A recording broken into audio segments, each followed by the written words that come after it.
2 miles that way. If you have trouble understanding it, I realise the United States and Australia are separated by the Pacific, but we're also separated by a common language. And we often use words that have different meanings to your meaning, so don't hesitate to interrupt. So Junco Central, this parcel of land here, pre the Second World War was agricultural land, but had been progressively through the 1930s acquired by the Australian government. And then after the Japanese attack on Pearl Harbor, and then the American forces within weeks were starting to arrive in Australia, so Australia was going to be the big base to take on the Japanese.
We will try to do about 10 minutes in each space and then 20 minutes or so in World War II, because we know that's probably a more of an area of interest for you. This is Anzac Square, the Memorial Galleries, and we have 3 different spaces inside.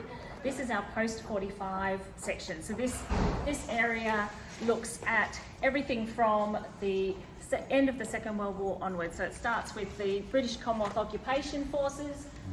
Apologise for the table being in the way a little bit there, but the Commonwealth Occupation Forces, that lovely blue plaque, represents the 45,000 odd people who occupied Japan after the end of the Second World War.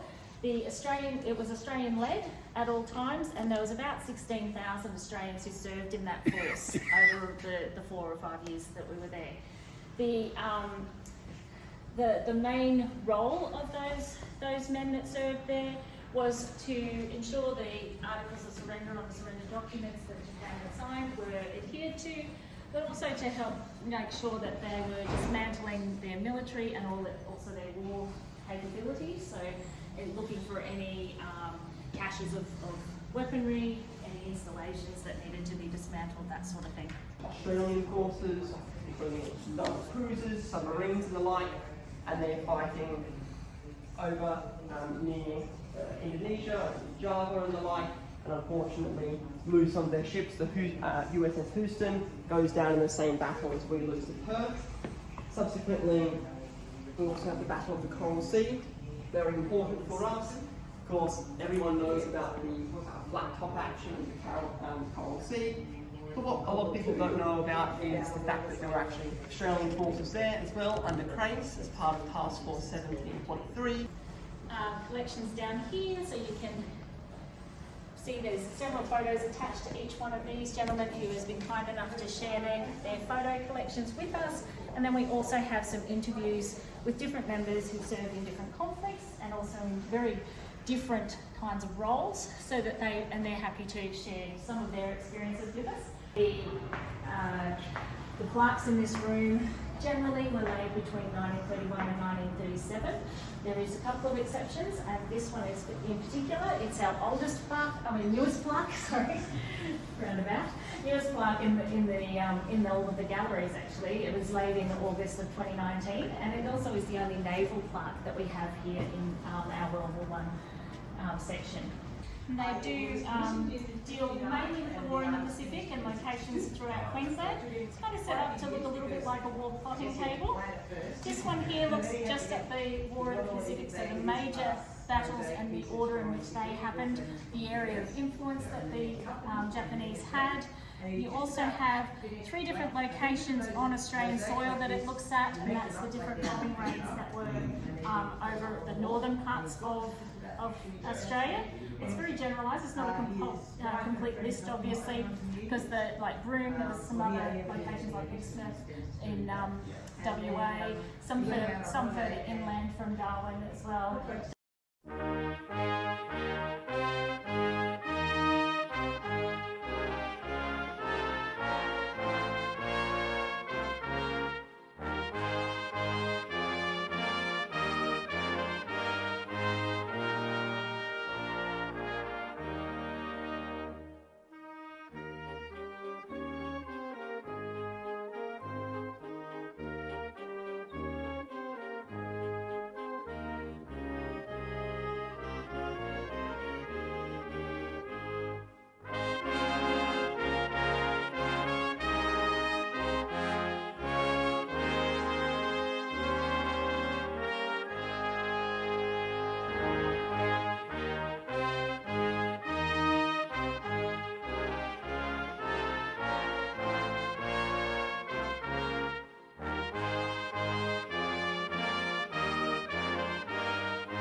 Later on in its existence in 1942, when the move of GHQ of the Southwest Pacific area was being mooted, it was chosen partly on those grounds as the headquarters, if you like, the hub of the headquarters, because it was in this building that you had, on this level, the senior officers. Behind that wall over there was and still is MacArthur's office. It is probably the least altered of all the theatre headquarters around the world. You could possibly argue Downing Street still is pretty much unchanged, but that is virtually identical to the way it was back in 1943. Sitting here in General MacArthur's office in Brisbane, Australia. This is the office that he actually occupied for more than 2 years as the commander of the Southwest Pacific area. From this desk, I can make phone calls to various subordinate commands. My PR section is fairly close to hand, so I can be churning out self-aggrandizing press releases that make me look out to be the American Caesar that I imagine myself to be. So yeah, this is the nerve center. This is where it all happens.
here.